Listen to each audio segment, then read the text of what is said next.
Nintendo! Hello everybody, this is Milesluigi welcoming you back to Let's Play Mario and Luigi Partners in Time. Joining me today is... Higsby! Hello!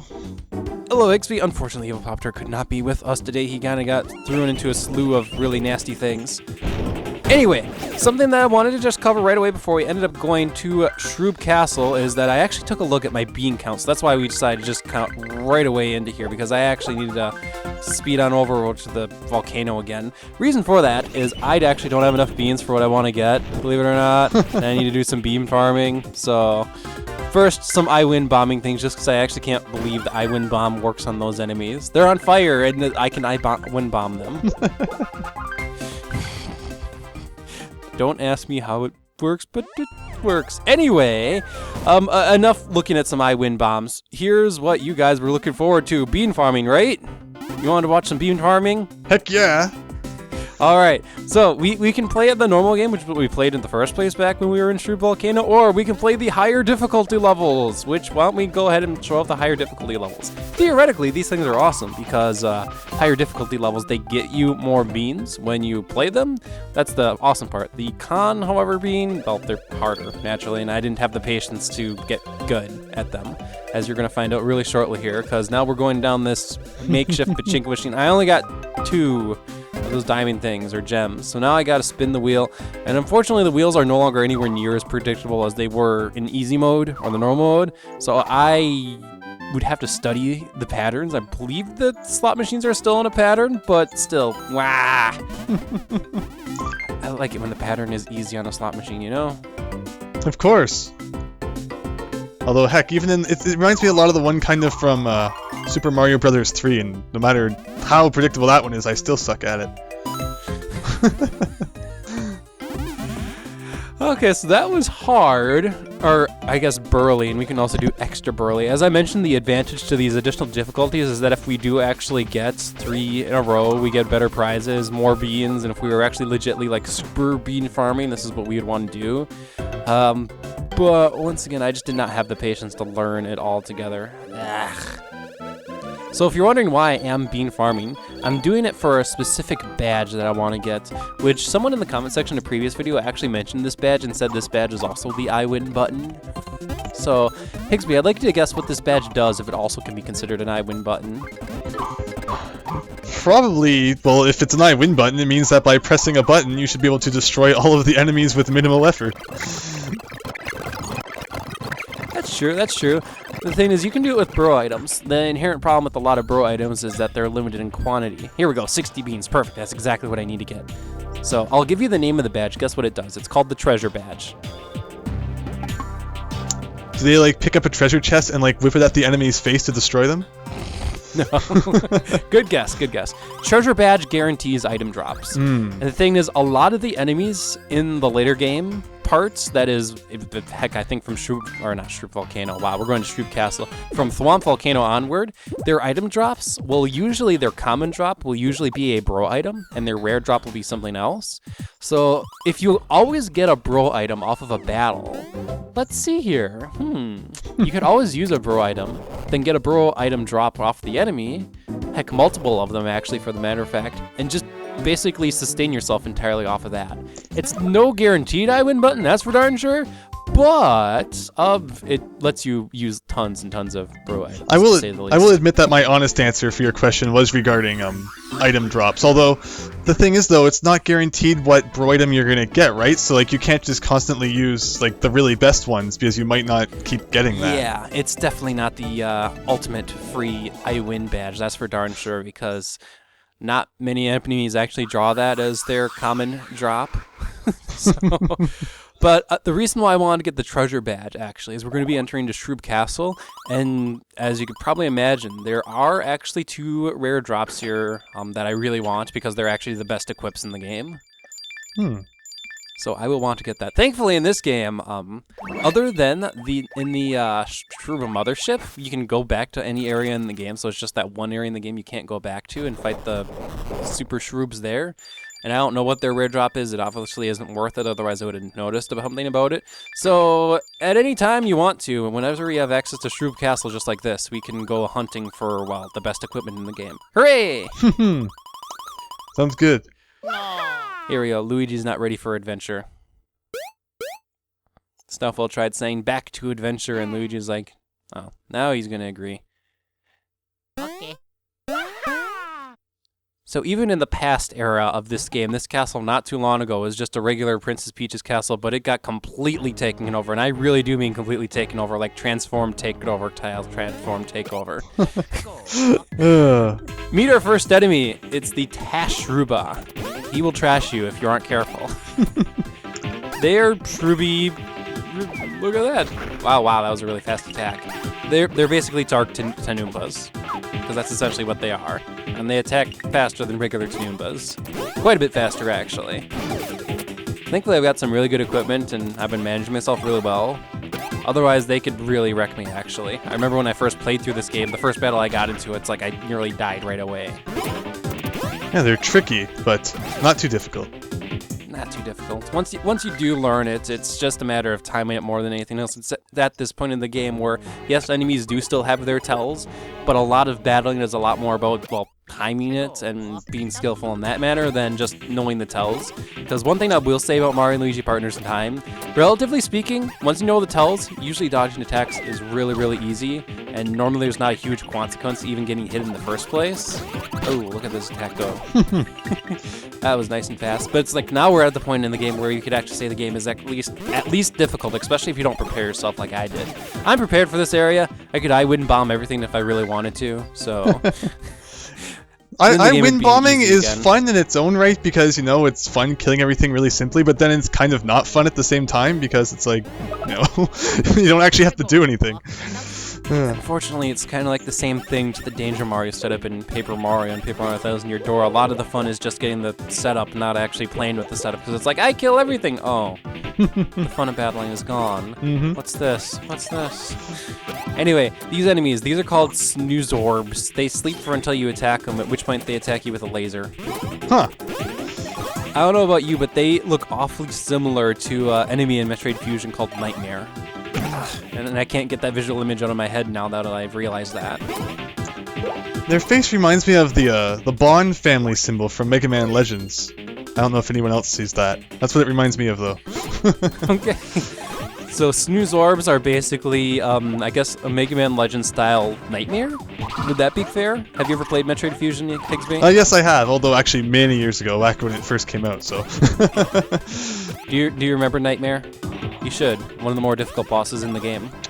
I think I do. If that's the one I'm thinking of, I think I do. I don't actually know their names, because I don't think in Metroid, it's like, this is the name of the boss. It's kind of like, oh, there's a thing I have to fight now, and not get killed by. Oh.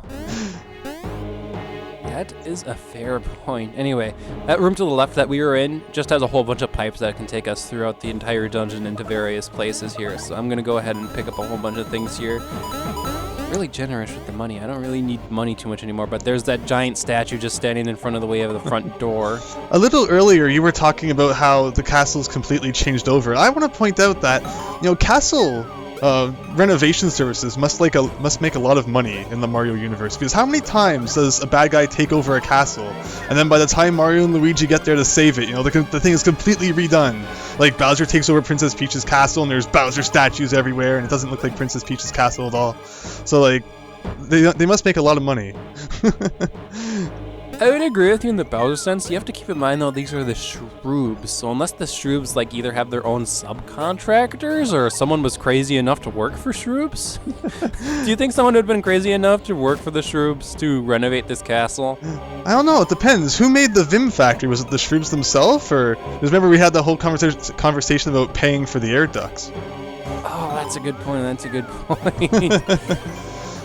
It would make just a lot of sense if it's all taken care of by the Shroobs, but you get some nutty person out there, subcontracts. You can live if you work for us, something like that. It's a form of slavery when you think about it.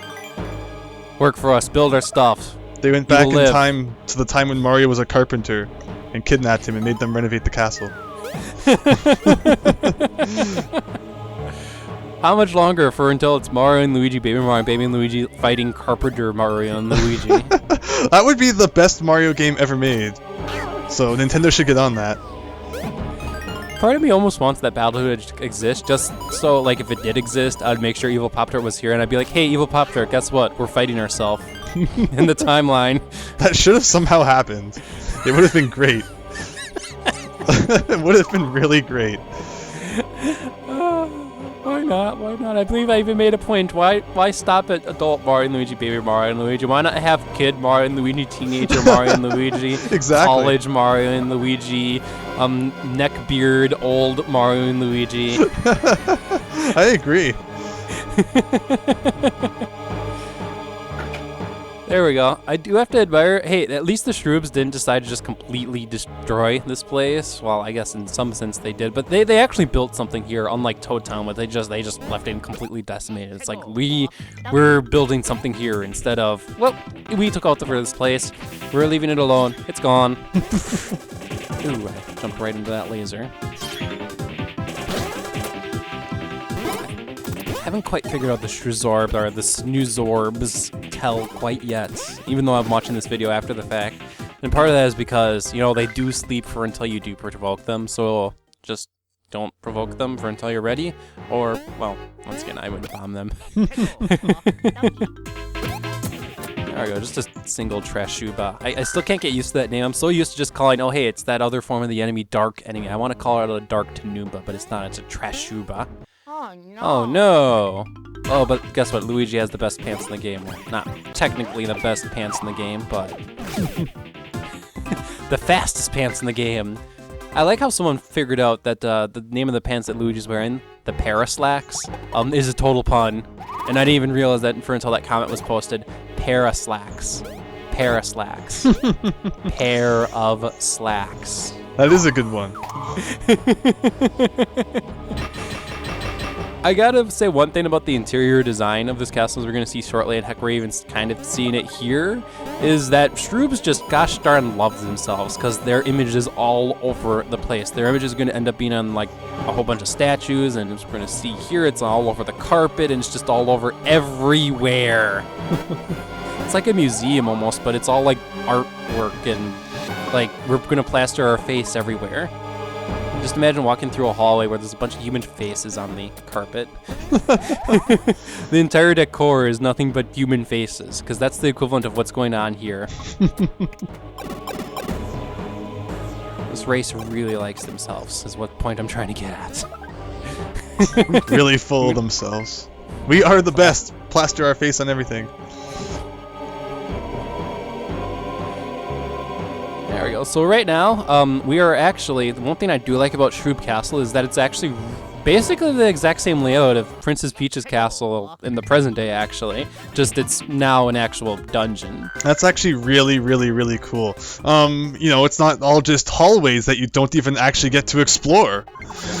Like 95% hallway that you don't even see. No, this is actually really cool.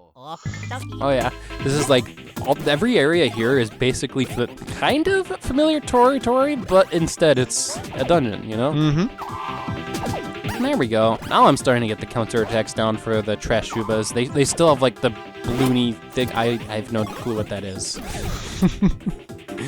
I'm gonna turn into a balloon and slowly fall down onto you to help trip you up, because I might turn into a thwomp.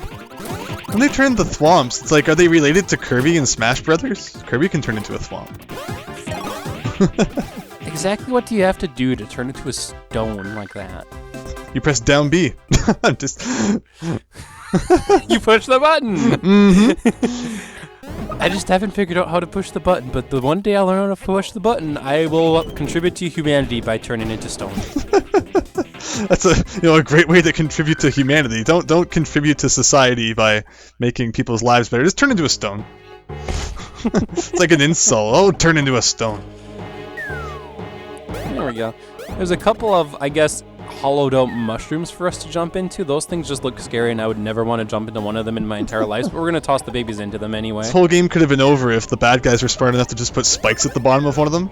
Instant game over spikes. The end. Toss the babies in. Oh, babies, game over. Oh, full game over. Speaking of things, we have ran into a new enemy. That enemy in front is called a soul bubble. They are a love bubble, but an even bigger bastard. Oh, wow, that guy totally tripped me up here, but... Oh, darn it. Ah. So let me just tell you something, and this is true with the love bubble as well. Whenever they do that attack where they fling themselves around in a circle like that, if they start down near the ground, they'll stay near the ground. But if they stay in the air, kind of like that, more like what he just did there, that's the tell as to whether or not he'll, wow, I just jumped right into that laser. That's the tell as to whether or not he'll start down and then swoop back up. And I'm kind of going to destroy this battle, holy cow. But soul bubbles are love bubbles but faster, but they have one ability that a love bubble doesn't have. And unfortunately, I completely forget to show it off because I actually wasn't aware of it at all at the time I was recording this video, but I'll definitely go back to show it. The thing that a soul bubble can do that a love bubble can't do is he can revive an enemy. So like if we killed one of these Snooze Orbs and let the soul bubble revive one of them, he totally would. Huh. That actually carries an interesting consequence. If he revives an enemy, you can actually gain even more experience because you killed the enemy again. Yes, I was going to ask about that, so So, if you guys have ever played Paper Mario and you remember the bullet bills that you could fight, and if you just let them continuously generate bullet bills and bullet bills and bullet bills for until you just get a crap ton of experience, you can do the same thing in this game with the soul bubbles. Just let them continuously revive the enemy, kill the enemy, grind up on experience. It's not like in Paper Mario, though, where when you get higher level, enemies give you less experience, or is it? You kind of always get the same amount of experience for enemies. It's that it takes more experience to reach the next level in this game more than anything else. So by constantly doing that, you're not gaining too much. Yeah. I actually don't know exactly how levels scale too much in this game. Like, I don't know if you're like at level 40 or so and it takes forever to get to level 41 at that point. I've never actually grinded levels in this game before because there's very little point in doing so. Anyway, Luigi got poisoned and is like super deeply purpley poisoned. Thankfully, it can be cured with a refreshing herb. There we go. You don't have to use those too often. No, I don't, and I've got a lot of them too. I actually have been like not using my peppers or refreshing herbs at all. Unfortunately, one knock against Mario and Luigi Partners time is that there isn't too many other items other than healing items, because you have bro items for, you know, your attacks. So your other items are the refreshing herbs, the peppers, one-up mushrooms to revive you, but that's kind of a healing item as well. That's kind of it. Also, I've already been in here. I've lost track of where I've gone into already. So, I guess your accessory-esque items in this game are pretty limited, unfortunately. Here we go. As you can see, there's this big ledge, like, in this outer area, and actually all the rooms on the first floor of Shroob Castle have a ledge like that, but we can't reach it right now. You cannot reach it. Anyway, our goal on the first floor is to shoot a whole bunch of lasers. Kind of much like Gritzy Desert, our goal actually is to get the adults and the babies separated to where they can match the corresponding lasers to shoot into each other so that we can unlock the next door. So if you look at the top screen, you notice that there is a laser in the bottom right-hand corner and then another laser in the bottom upper left-hand corner, and we got to hit both of those at the same time. So it is in our interest to first clear out all the enemies first, though. I pity anyone who tries to speedrun this game. A, there's that many sequence breaks, and B, yeah, if you're at this area of the game, you kind of have to like go as fast as possible, which means not battling as many enemies, and you kind of have to dodge a whole bunch of crap individually with just regular Mario and Luigi or the babies by themselves. It'd be crazy. Anyway, while I'm going through this area, I do have an interesting question. So we've got a ton of Shroob furnishings. Now we kind of know, due to time paradoxes, that the Shroobs are going to lose.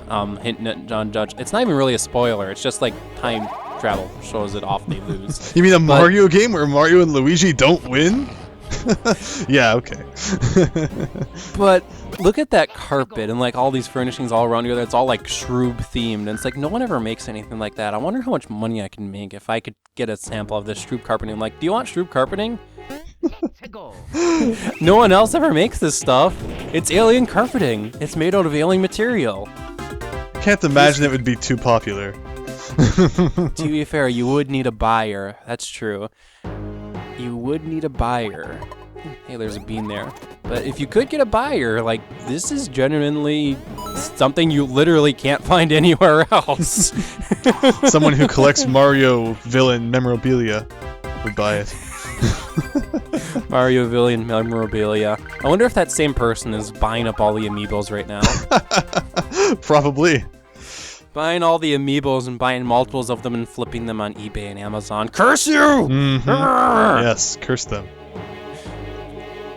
I should be more angry at Nintendo for not making enough amiibos more than the flippers, but... Well, yeah, it's like, I can understand if, like, the first run, like, okay, you didn't expect them to be too expensive, but at least let us know if you're going to release more or not. So, you know, if Nintendo clearly came out and said, we see how popular they are, we're going to make sure that more come out so that more people can get their hands on them, that would eliminate a lot of the reselling problem right there, because if people didn't get them the first time, they wouldn't be as worried, right? But because Nintendo's being so silent on the subject, and details are so sparse, it's just a pain. But I don't think we should go on about this too much, because I think we've already gone on about it a lot, and people are probably getting sick of hearing about how much amiibos are terrible and I hate them. No, never mind.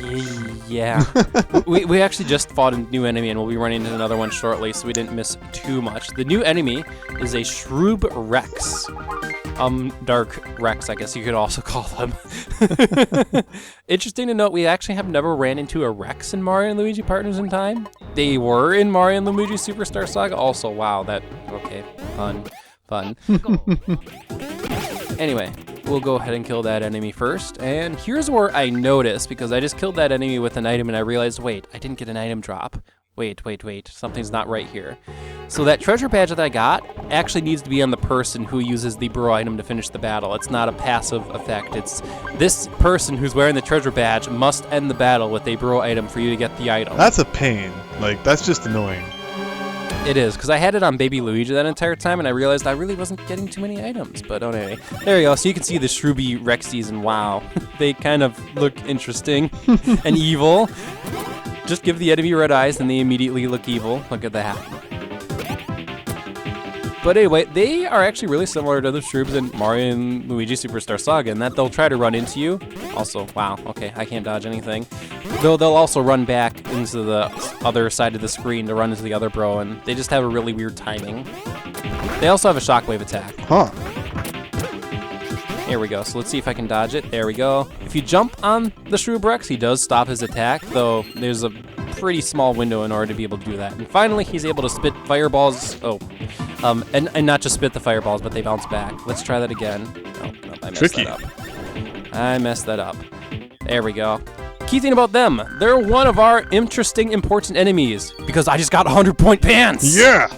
Yes! Okay, if you want to know why I'm excited, that's one of the rare drops I was talking about that I'm after right now. 100-point pants are the baby's best equip.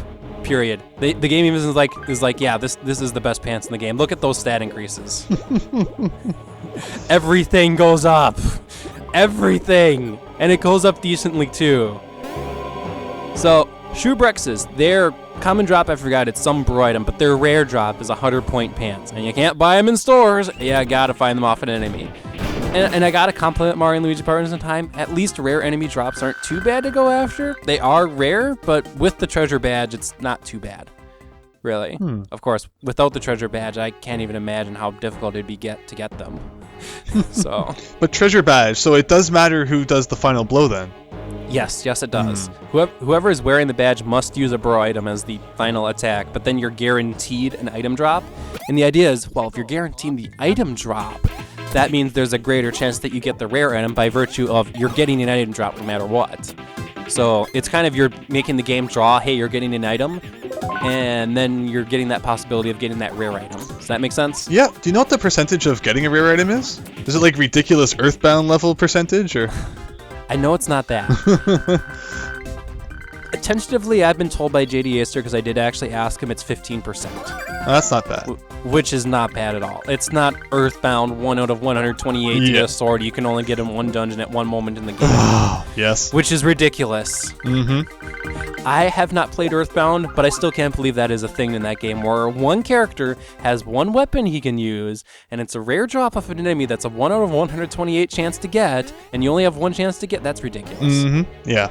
That's ridiculous. It is not that case in this game at all. This game just manages it correctly. Anyway, I did not jump on this Shroob. Oh, hey, I nailed him, though. So yeah, if you don't jump on the Shrub Rexes and you decide to do his charge attack, it is naturally extremely difficult to dodge, just like in Mario and Luigi Superstar Saga with the same attack.